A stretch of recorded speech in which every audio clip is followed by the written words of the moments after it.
Assalamualaikum warahmatullahi wabarakatuh. Perkenalkan, nama saya Novita Sari dengan NIM 223561. Saya dari Universitas Primagraha, Program Studi Manajemen, Fakultas Ekonomi dan Bisnis. Saya dari semester 6, kelas RA10. Untuk memenuhi tugas ujian tengah semester saya pada mata kuliah Manajemen Kinerja yang diampu oleh Bapak Muhammad Teguh Setia di SEMM, saya akan membahas mengenai 6 materi yang telah saya pelajari di minggu-minggu sebelumnya. Materi yang pertama yaitu ada manajemen kinerja yang terdapat poin-poin manfaat, kemudian permasalahan dan tantangan, serta isu strategi manajemen kinerja. Definisi manajemen kinerja dan manajemen kinerja. Yang pertama yaitu ada manajemen, di mana manajemen ini berasal dari kata to manage yang diartikan dengan mengendalikan, menangani atau mengelola. Sedangkan kinerja merupakan suatu hal yang berorientasi ke masa depan yang disesuaikan spesifik berdasarkan atas suatu modal kausal yang menghubungkan antara input dengan output. Sehingga manajemen kinerja dapat didefinisikan kegiatan yang mengkaji ulang kinerja secara berkesinambungan untuk meningkatkan dan mengembangkan kinerja lebih lanjut lagi. Selanjutnya yaitu ada tujuan manajemen kinerja, yaitu terdiri dari 3 tujuan. Yang pertama ada tujuan strategik, yang kedua yaitu ada tujuan pengembangan, dan yang ketiga yaitu ada tujuan administratif.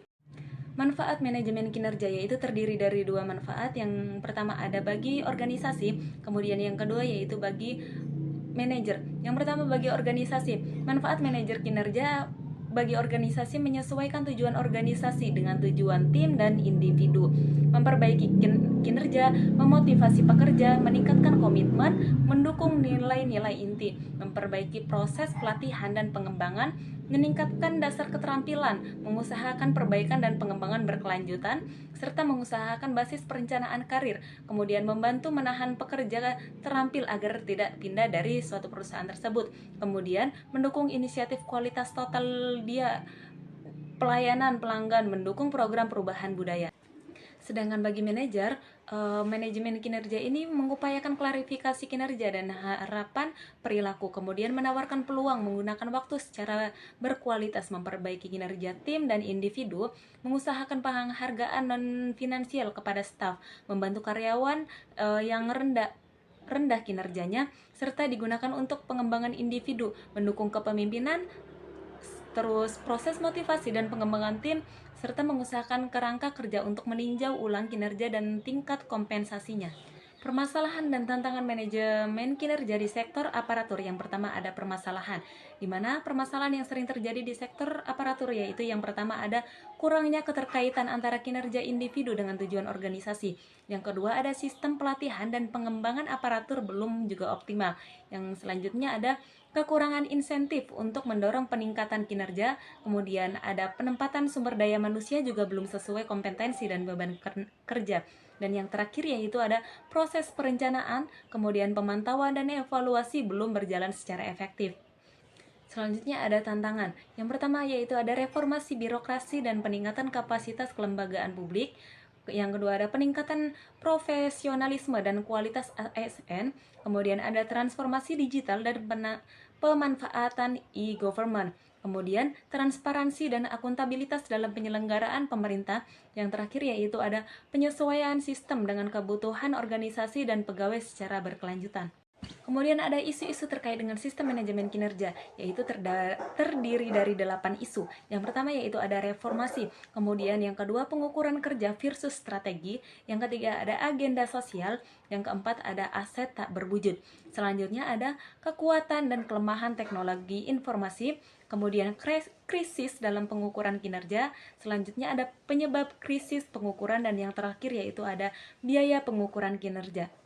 Selanjutnya yaitu ada materi yang kedua yaitu tentang kepemimpinan kinerja. Di sini ada definisi kepemimpinan dan kinerja, di mana kepemimpinan sendiri merupakan suatu proses yang kompleks di mana seorang pemimpin mempengaruhi bawahannya dalam melaksanakan dan mencapai visi, misi, dan tugas atau objek-objek, dengan itu membawa organisasi menjadi lebih maju dan bersatu.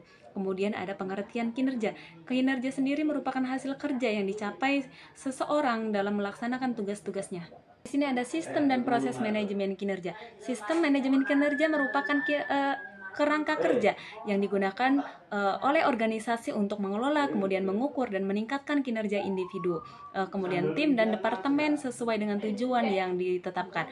Sistem manajemen kinerja mencakup proses, kemudian alat dan kebijakan dan dirancang untuk membantu organisasi memahami, kemudian mengukur dan meningkatkan pencapaian tujuan individu karyawan sejalan dengan tujuan keseluruhan organisasi.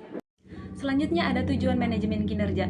Menurut William, Armstrong, dan Baron pada tahun 2018, secara umum manajemen kinerja ini memiliki tujuan sebagai berikut. Yang pertama yaitu ada mengatur kinerja organisasi dengan lebih terstruktur dan terorganisasi. Kemudian mengetahui seberapa efektif dan efisiensi suatu kinerja organisasi. Kemudian membantu penentuan dalam pengambilan keputusan yang berkaitan dengan kinerja organisasi, kemudian kinerja departemen dan kinerja individual. Selanjutnya yaitu yang keempat ada meningkatkan kemampuan organisasi secara keseluruhan dengan perbaikan berkesinambungan. Selanjutnya yang terakhir yaitu ada mendorong karyawan memiliki motivasi untuk bekerja secara produktif dan menghasilkan kinerja yang optimal.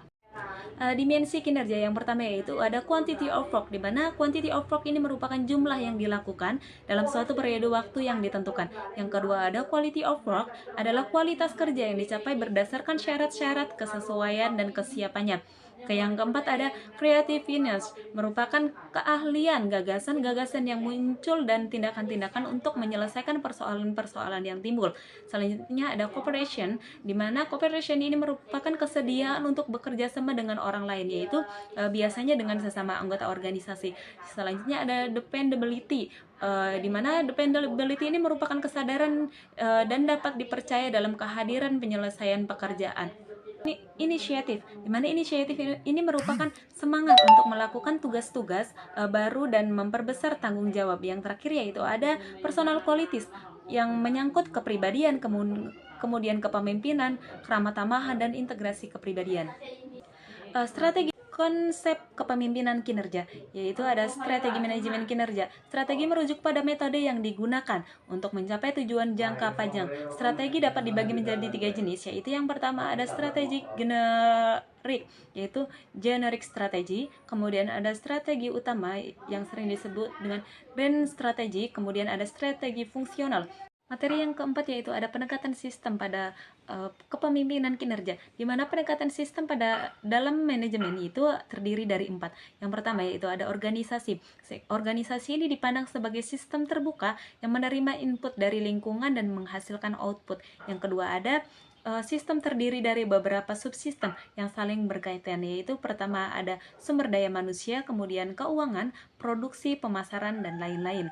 Yang ketiga yaitu ada perubahan di satu bagian yang akan mempengaruhi bagian lainnya. Dan yang terakhir yaitu sistem terbuka memerlukan umpan balik dari lingkungan untuk penyesuaian strategi. Di sini saya akan membahas mengenai konsep kunci dan strategi manajemen. Yang pertama saya akan membahas konsep kunci dalam sistem yaitu antara input, proses, output, dan feedback yang saling mempengaruhi. Yang pertama yaitu ada lingkungan eksternal sangat mempengaruhi strategi dan kepuasan internal organisasi. Kemudian ada keterkaitan antar bagaimana bagian membantu identifikasi masalah dan solusi lebih cepat. Dan yang terakhir yaitu ada pendekatan ini memudahkan manajer dalam melihat organisasi secara holistik. Kemudian strategi manajemen untuk meningkatkan kinerja. Yang pertama yaitu ada melibatkan karyawan dalam proses pengambilan keputusan. Kemudian menerapkan sistem penghargaan yang adil dan transparan. Kemudian menyediakan pelatihan dan pengembangan untuk peningkatan kapasitas kerja pada karyawan. Yang terakhir yaitu membantu komunikasi dua arah antara manajemen dan karyawan, atau dengan antara atasan dengan bawahan. Peningkatan kinerja karyawan yaitu ada 3. Yang pertama yaitu ada memotivasi. Memotivasi ini sehingga dapat mempengaruhi kemauan untuk bekerja pada karyawan. Kemudian ada kemampuan ini kapasitas atau keterampilan kerja. Dan yang terakhir yaitu ada lingkungan kerja ini sehingga dapat dukungan dan sumber daya. Dan yang selanjutnya ada penerapan strategi manajemen kinerja. Yang pertama ada perencanaan atau planning yang menentukan sasaran kinerja yang lebih jelas dan terstruktur. Kemudian ada pelaksanaan atau action, yang dimana pelaksanaan atau action ini implementasi strategi sesuai rencana dan monitoring real time. Kemudian yang ketiga yaitu ada pemantauan atau tracking, di mana tracking ini analisis dampak, kemudian efektivitas, serta penyesuaian bila diperlukan. Kemudian evaluasi atau review, di mana evaluasi ini mengukur hasil dan menyusun umpan balik berbasis data. Selanjutnya ada penilaian kinerja yang efektif.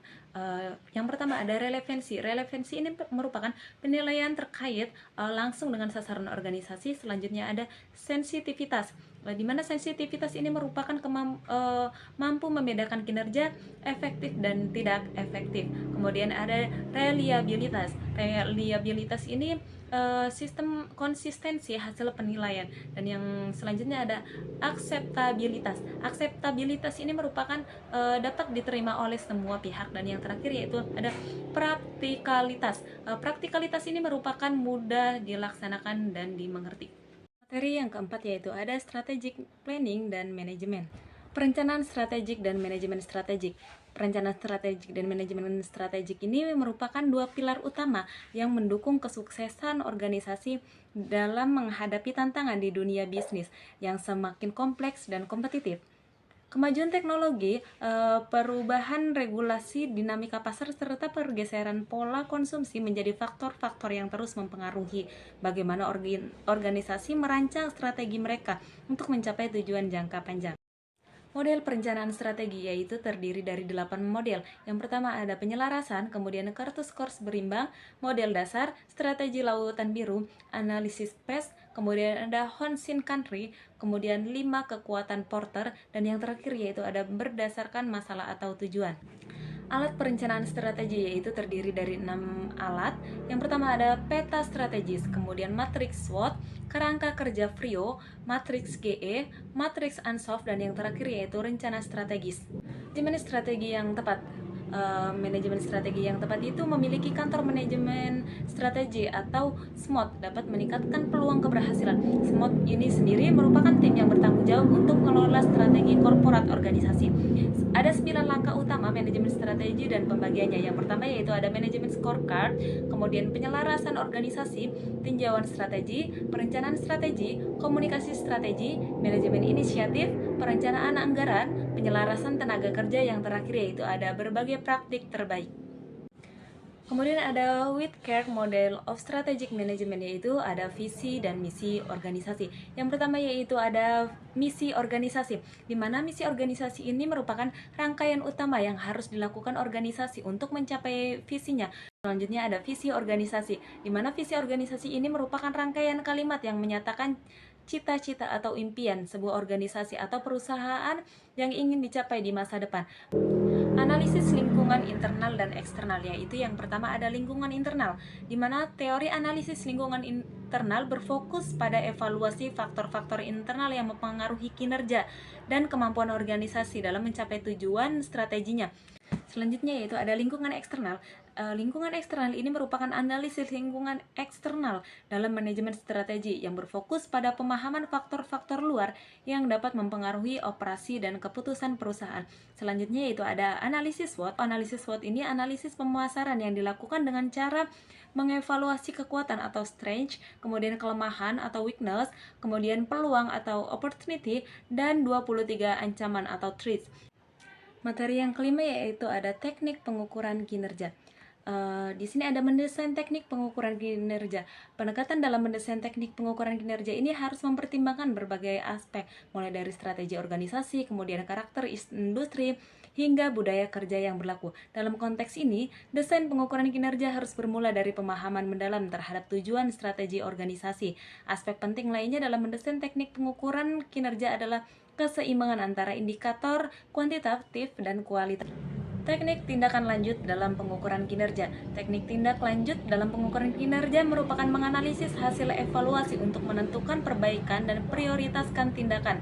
Tindak lanjut dalam pengukuran kinerja bertujuan untuk meningkatkan kinerja dan mengidentifikasi area yang perlu ditingkatkan. Manfaat tindak lanjut membantu mengoptimalkan menggunakan sumber daya, kemudian meningkatkan produktivitas. Pendekatan sasaran dan metode evaluasi kinerja. Penetapan sasaran evaluasi kinerja yang tepat merupakan komponen penting yang menentukan arah dan fokus proses evaluasi. Sasaran evaluasi idealnya mengacu pada prinsip SMART atau Specific, Measurable, Achievable, relevant time bound untuk memastikan kejelasan dan ketercapaiannya. Kemudian ada rencana dan perbaikan dalam kinerja. Proses penyusunan rencana perbaikan kinerja memerlukan keterlibatan aktif dari berbagai pemangku kepentingan, khususnya individu atau unit yang secara langsung terkait dengan kinerja yang akan diperbaiki. Pelibatan ini tidak hanya meningkatkan kualitas rencana saja yang dihasilkan, tetapi juga memperkuat komitmen dalam implementasinya. Teknik memaksimalkan kinerja yaitu terdiri dari dua teknik. Yang pertama yaitu teknik memaksimalkan kinerja yang berfokus pada pembangunan kohesivitas, keselarasan tujuan, dan komunikasi yang efektif. Implementasi sistem kerja kolaboratif yang didukung oleh teknologi dan protokol komunikasi yang jelas menjadi faktor kunci dalam meningkatkan kinerja tim. Pada level organisasi, teknik memaksimalkan kinerja yang melibatkan restrukturisasi proses bisnis, pemanfaatan teknologi, dan transformasi budaya. Kemudian ada performance. Integrasi berbagai elemen performance manajemen menjadi imperatif untuk menciptakan sistem pengelolaan kinerja yang koheren dan berdampak optimal. Fragmentasi antar komponen manajemen kinerja seringkali menjadi hambatan utama dalam mengoptimalkan nilai dari investasi organisasi bagi proses pengelolaan kinerja. Dalam konteks ini, pendekatan sistematik yang menyelaraskan aspek pengukuran, kemudian evaluasi, pengembangan, dan penghargaan menjadi sangat penting.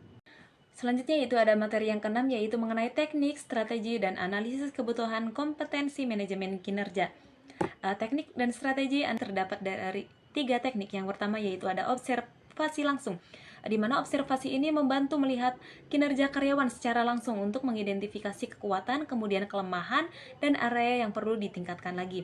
Kemudian cara yang kedua yaitu analisis tugas dan kesenjangan. Analisis sendiri ini memeriksa tugas-tugas yang dibebankan pada posisi tertentu dan membandingkan kompetensi yang ada dengan kompetensi yang ideal. Yang selanjutnya yaitu ada kuesioner dan wawancara. Kuesioner dan wawancara ini sendiri mengumpulkan data dari karyawan, mengenal keterampilan, kemudian kebutuhan pelatihan, dan area yang diminati melalui survei terstruktur dan interaksi langsung. Kemudian ada teknik analisis kebutuhan pelatihan, di mana ada 3 teknik analisis. Yang pertama yaitu analisis diskrepansi, di mana analisis ini mengukur kesenjangan antara kompetensi yang diharapkan dengan keadaan saat ini. Tingkat kebutuhan tinggi jika yaitu lebih dari 70% pegawai belum kompeten, sedangkan 60-69,9% yaitu sedang, dan rendahnya yaitu jika kurang dari 59,9%. Kemudian ada teknik analisis diff. Melalui teknik difficult atau kesulitan, kemudian ada important atau kepentingan, dan frekuensi suatu tugas untuk menentukan intervensi pembelajaran yang diperlukan. Yang ketiga yaitu evaluasi dan penentuan kebutuhan, yaitu menentukan kebutuhan pelatihan berdasarkan hasil analisis, kemudian kebutuhan organisasi, serta efektivitas dan efisiensi. Selanjutnya ada pengembangan kompetensi karyawan. Di sini ada 3 pengembangan kompetensi. Yang pertama yaitu ada identifikasi kebutuhan kompetensi yang menganalisis kebutuhan pelatihan dan pengembangan atau melalui evaluasi kinerja dan kompetensi karyawan untuk menentukan program yang sesuai. Selanjutnya yaitu ada pelatihan dan pengembangan keberlanjutan, yang itu memberikan pelatihan melalui berbagai cara seperti pelatihan internal, kemudian eksternal, seminar, workshop, atau pengembangan mandiri. Yang ketiga yaitu ada pembelajaran kolaboratif dan evaluasi, yaitu mendorong pembelajaran melalui forum diskusi, kemudian ada mentoring atau coaching, serta mengukur dan mengevaluasi hasil program pengembangan kompetensi. Soft skill dan hard skill dalam kompetensi, yaitu hard skill yang pertama yaitu kemampuan penguasaan ilmu pengetahuan, kemudian teknologi, dan keterampilan teknis yang berhubungan dengan bidang ilmunya. Kemudian ada soft skill, di mana soft skill sendiri itu keterampilan dan kecakapan hidup, baik untuk sendiri, berkelompok, atau bermasyarakat.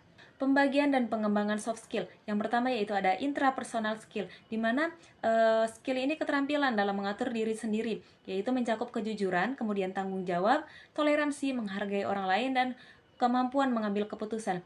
Yang kedua yaitu ada interpersonal skill, di mana keterampilan dalam berhubungan dengan orang lain, kemudian meliputi komunikasi efektif, kemudian motivasi, kerjasama, kepemimpinan, dan mediasi. Yang ketiga yaitu ada kecerdasan sosial, melahirkan hati nurani, rasa peduli, empati, dan simpati kepada sesama, dikembangkan melalui diskusi, kemudian pemecahan masalah dan interaksi sosial. Yang ketiga yaitu ada kompetensi sosial, kemampuan guru sebagai bagian dari masyarakat untuk berkomunikasi dan bergaul secara efektif dengan peserta didik sesama pendidikan dan masyarakat. Selanjutnya ada identifikasi kompetensi aparatur, di mana identifikasi kompetensi aparatur sipil negara atau sering disebut dengan ASN merupakan proses untuk menentukan dan memahami kemampuan, pengetahuan, dan keterampilan yang dibutuhkan ASN untuk menjalankan tugasnya dengan baik. Proses ini penting untuk memastikan ASN memiliki kemampuan yang relevan dengan jabatan yang diemban dan untuk mengembangkan karir mereka. Yang pertama yaitu ada evaluasi dan pemutahiran. Yang kedua ada penyusunan profil kompetensi, kemudian ada analisis kompetensi, kemudian ada penentuan kompetensi, dan yang terakhir yaitu pemahaman deskripsi jabatan. Faktor-faktor yang mempengaruhi kompetensi yaitu ada 6 faktor. Yang pertama ada komitmen individu, kemudian penegakan disiplin, peran sosial, keberadaan mentor, mutu mentor, dan keharmonisan keluarga. Kesimpulan pada materi kali ini yaitu manajemen kinerja merupakan proses terstruktur untuk memastikan karyawan dan organisasi bekerja secara efektif dalam mencapai tujuan yang telah ditetapkan. Melalui penetapan target, pemantauan, peningkatan produktivitas, motivasi, dan pengembangan sumber daya manusia secara berkelanjutan. Manajemen kinerja juga merupakan gaya manajemen yang berorientasi pada pencapaian hasil melalui proses komunikasi terbuka, perencanaan strategis, evaluasi berkelanjutan, dan pengembangan sumber daya manusia, sehingga dapat mendorong tercapainya tujuan organisasi atau perusahaan secara efektif dan efisien. Baik, itu saja presentasi manajemen kinerja yang dapat saya sampaikan. Semoga video pembelajaran ini bermanfaat untuk kita semua. Mohon maaf atas kesalahan dan kekurangan selama presentasi berlangsung. Saya Novita Sari, terima kasih. Wassalamualaikum warahmatullahi wabarakatuh.